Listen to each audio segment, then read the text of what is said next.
যে বাউলদের মূল কাজ হলো যৌনাচারের মাধ্যমে ইবাদত করা, উপাসনা করা।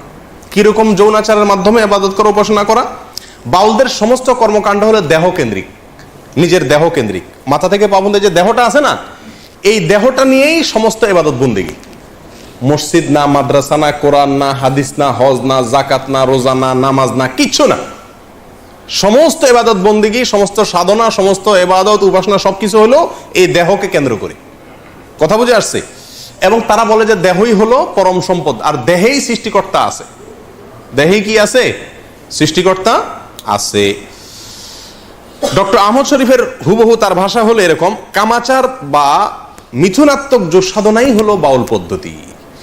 এবং এই দেহকে কিভাবে তারা সাধনা করে তার একটা স্বরূপ আসছে এই বইগুলাতে।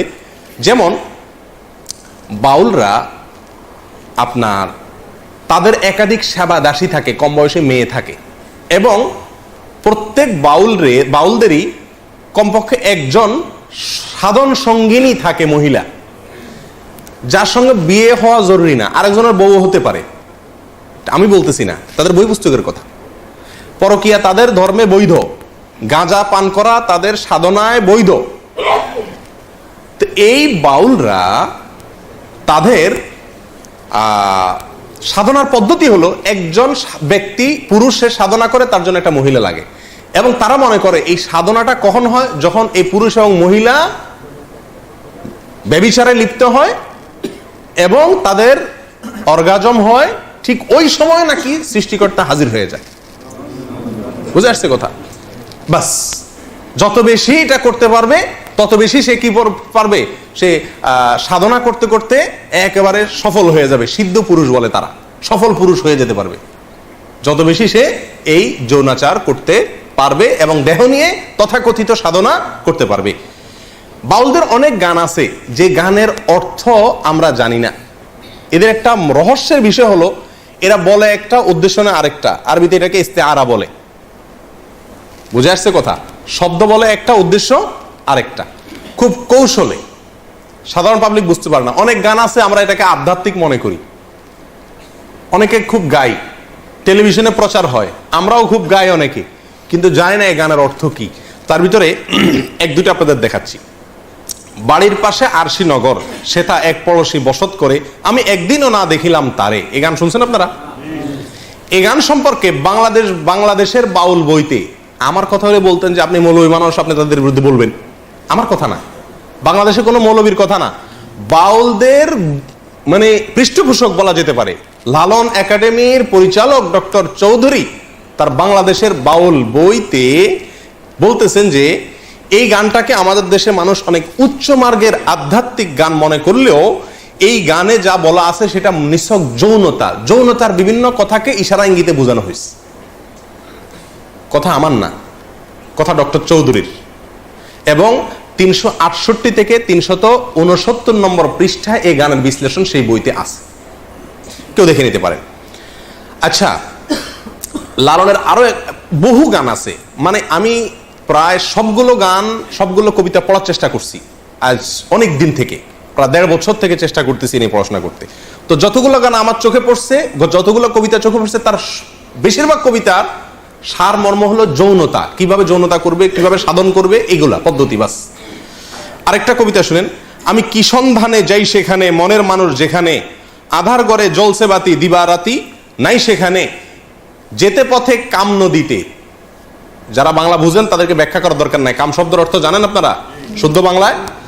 যেতে পথে কাম নদীতে, পাড়ি দিতে ত্রিবেণে, কত ধনের ধারা যাচ্ছে মারা, পইড়ে নদীর তোর তুফানে, রসিক যারা চতুর তারাই নদীর ধারা চিনে, উজান্তরি যাচ্ছে বে তারাই স্বরূপ সাধন জানে। মনে হয় যে নদীর ঢেউটা বলা হচ্ছে, জি না। বিশ্বাস করেন এমন কিছু ব্যাখ্যা আছে এই সমস্ত গানের যেগুলো আমি আপনাদের সামনে খুলে বলতে পারবো না, আপনাদেরকে বুঝে নিতে হবে।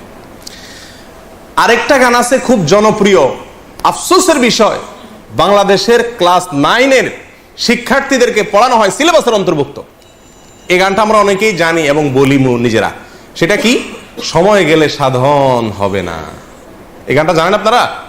শুনছেন এই গানটা? সময় গেলে সাধন হবে না। এই গানটার অর্থ ব্যাখ্যা এত নোংরা, এত নিকৃষ্ট, বিশ্বাস করেন যদি সেটা বলতে যাই তো মানে সোজা কথা আমাকে চরম নির্লজ্জ হতে হবে। এটা আমার দ্বারা সম্ভব না, আমি খুলে আপনাকে বলতে পারবো না এই গানের পুরো ব্যাখ্যা, তবে কিছু ইঙ্গিত দিব। শুনেন, পুরো গানটা শুনেন, কবিতাটা শুনেন। সময় গেলে সাধন হবে না, দিন থাকিতে দিনের সাধন কেন করলে না?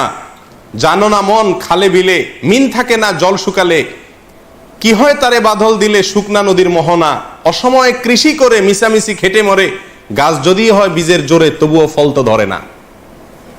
এই গানের খোলাসা কথা আমি আপনাদেরকে বলি। বলা হচ্ছে যারা বাউল, যারা ফকির, যারা সাধনা করবে এদেরকে বলা হচ্ছে, আরে বেটা দিন থাকতে দিনের সাধন করলি না, সময় থাকলে সাধন করতে হবে, সময় চলে গেলে সাধন করে লাভ হবে না। সময়টা কি? মেয়েদের ঋতুস্রাব, এর আগের সময়টাকে বোঝানো হচ্ছে। ঋতুস্রাবের আগের মুহূর্তে সাধন করতে হবে, ঋতুস্রাব হয়ে গেলে, মাসিক হয়ে গেলে তখন সাধন করলে আর কাজ হবে না। এ হলো খোলাসা কথা, আর এর চেয়ে বেশি আমি আপনাকে ব্যাখ্যা করে বলতে পারছি না। এখানে এই গানে যে এই কথাটা বোঝানো হয়েছে, এটা তো আমি দাবি করতেছি মৌলবী না, এটা বাউলদের বক্তব্য, তারাই বলতেছে যে এই গানের এই ব্যাখ্যা। রেফারেন্স নেবেন, একটা একটা করে নেন। এই গানের সময়, সাধন, মিন, বীজ, কৃষি এসব শব্দ যৌন কর্ম সংশ্লিষ্ট বিভিন্ন পরিভাষা। লালন গবেষক নেয়ামত আলী এবং বাংলাদেশের নেয়ামত আলী বলেছেন, এটা আমার বক্তব্য না, লালন গবেষক বলতেছেন যে এই শব্দগুলো দ্বারা বিভিন্ন যৌন কর্মের বিভিন্ন মুহূর্ত, বিভিন্ন সময়, বিভিন্ন পরিভাষাকে বোঝানো হয়েছে। আর বাংলাদেশের বাউল বইতে 357 নম্বর পৃষ্ঠায়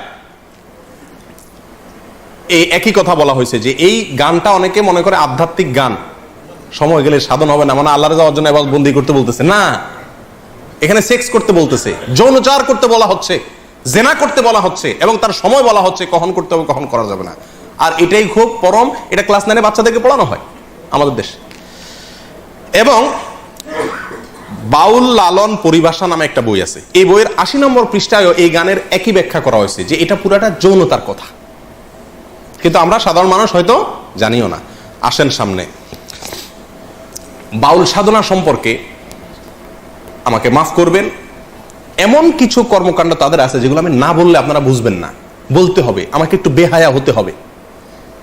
আমাদের দেশে মানুষ জানে না, অনেকে, ম্যাক্সিমাম লোক। আমি ব্যক্তিগতভাবে লালনের আখড়া থেকে নিয়ে ফকিরদের বিভিন্ন আখড়া ঘুরে ঘুরে দেখেছি। আমি নিজের অভিজ্ঞতার কথা আপনাদের কাছে চাপিয়ে দিতে যাব না, তাদের বই পুস্তকের আলোকে বলবো। আমি জানার জন্য তাদের বিভিন্ন আখড়া আখড়া ঘুরেছি। এইবার দেশে গিয়ে আমি কুষ্টিয়াতে গেছি, আমার উদ্দেশ্য ছিল লালনের আখড়া যাওয়া, দেখা সেখানে, এবং শুধু শোনা কথা বা পড়া কথারও বিশ্বাস না করে নিজে চোখে দেখা।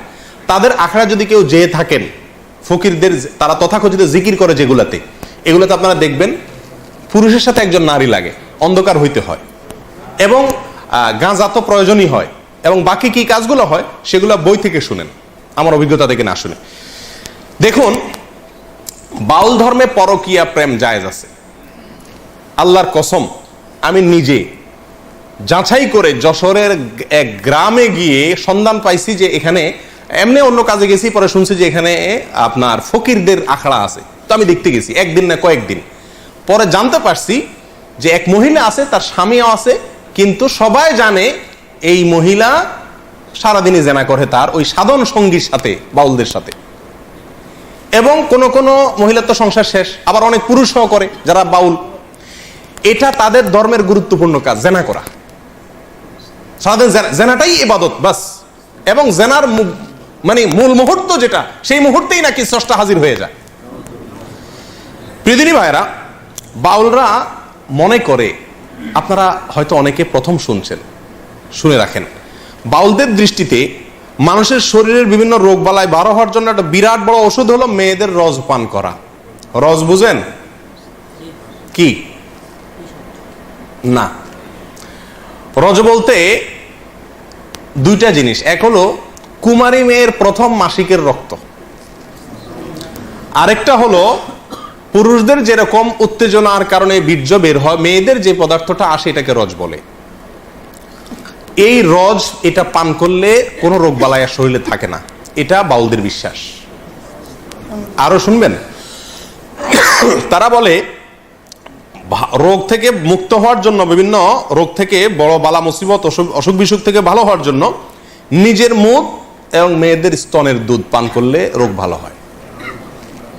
আরো শুনবেন, তারা বলে সমস্ত রোগ থেকে সর্বরোগের ঔষধ একসাথে যদি পাইতে চান তাহলে কি করতে হবে? মল, মূত্র, রজ এবং বীর্য, মল, মূত্র, রজ এবং বীর্য, এগুলা সবগুলা মিক্স করে একটা ঔষধ বানায় তারা, নাম হলো প্রেম ভাজা। ওষুধের নাম কি? প্রেম ভাজা। এটা খাইলে আর কোনো রোগ থাকে না। প্রিয়দিনী ভাইরা, আপনারা অনেকে হয়তো বলবেন যে এগুলা গল্প আর কি। আপনি আল্লাহি বাস্তবতা খবর নিয়ে দেখেন, আর খবর নেওয়ার দরকার না, আমি আপনাকে বই পুস্তক থেকে বলছি, তাদের বই পুস্তক থেকে, তাদের ধর্মগ্রন্থ থেকে, তাদের ধর্মীয়, তাদের আচার এবং তাদের সংস্কৃতি, কালচার, এই সংক্রান্ত যে সমস্ত বই পুস্তক আমাদের সমাজে প্রতিষ্ঠিত, গ্রহণযোগ্য, অথেন্টিক, এই সমস্ত বই পুস্তকে লেখা আছে। তার ভিতরে বাংলাদেশে বাউল বইয়ের 350 থেকে 382 নম্বর পৃষ্ঠায় এই কথাগুলো উল্লেখ আছে। কথা বুঝে আসছে ভাই? আমাদের দেশে অনেক মানুষ না জেনে এই ফকিরদের কাছে চিকিৎসার জন্য যায়, ছেলেবেলে অসুখ হলে যায় না? কি ওষুধ দেয় এটা ওই শয়তান জানে, আর শয়তানকে যে এই শয়তানই শিখাইছে সেই শয়তান হয়তো জানে, আল্লাহ সুবহানাহু ওয়া তাআলা জানে।